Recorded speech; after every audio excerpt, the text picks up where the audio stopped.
finders. The very next day, the first golden ticket was found. The finder was a boy called Augustus Gloop, and Mr. Bucket's evening newspaper carried a large picture of him on the front page. The picture showed a 9-year-old boy who was so enormously fat.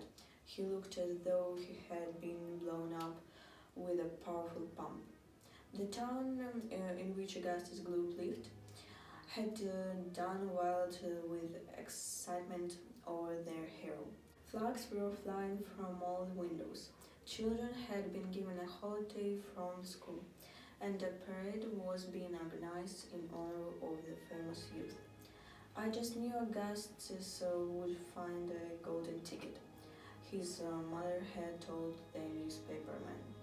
He eats so many bars of chocolate a day that it was almost impossible for him not to find one.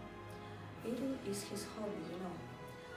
That's all he is interested in. What a thrill it will be for him to visit Mr. Wonka's marvelous factory. What a revolting woman, said Grandma Josephine.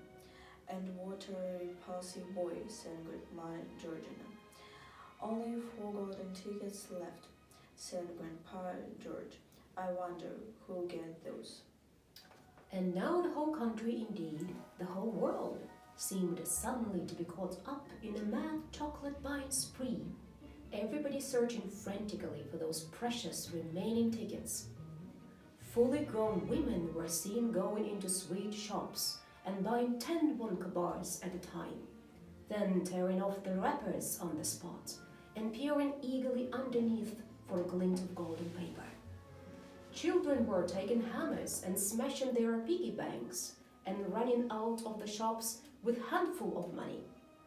In one city, a famous gangster robbed a bank of £1,000 and spent the whole lot on Wonka bars that same afternoon. And when the police entered his house to arrest him, they found him sitting on the floor amidst mountains of chocolates, ripping off the wrappers with the blade of a long dagger. Suddenly, on the day before Charlie Bucket's birthday, the newspapers announced that the second golden bar ticket had been found. The lucky person was a small girl called Veruca Salt, who lived with her rich parents in the great city far away. Once against Mr. Bucket evening newspaper carried a big picture of the finder. She was sitting between her beaming father and mother in the living room of their house, waving the golden ticket above her head and grinning from ear to ear. Veruca's father, Mr. Salt, had eagerly explained to the newspaperman exactly how the ticket was found. You see, boys, he had said, as soon as my little girl told me that I simply had to have one of those golden tickets, I went out into the town and started buying up the Wonka bars I could lay on my hands on. Thousands of them I must have bought, hundreds of thousands. Then I had them loaded on the trunks and sent directly to my own factory. I am in the peanut business, you see, and I'm in the peanut business, you see, and I've got about 100 women worked for me, shelling peanuts for roasting and salting. So I says to them, okay girls, I says from now on you can stop shelling peanuts and start shelling the ribbons of these chocolate bars instead. And they did. But 3 days went by and we had no luck.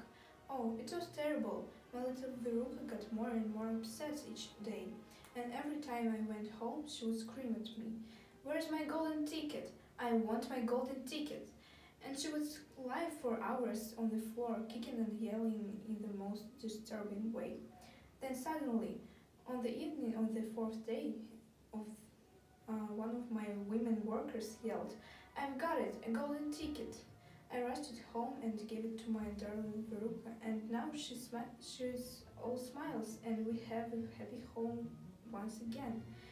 That's even worse than the fat boy, said Grandma Josephine. She needs a really good spanking, said Grandma Josephine. Come to bed, my darling, said Charlie's mother. Today's your birthday. Don't forget that. So I expect you'll be up early to open your present. A Wonka chocolate bar, cried Charlie. It is a Wonka bar, isn't it? Yes, my love, his mother said. Of course it is. Oh, wouldn't it be wonderful if I found the third golden ticket inside it? Charlie said. Bring it in here when you get it, Grandpa Joey said. Then we can all watch you taking off the wrapper.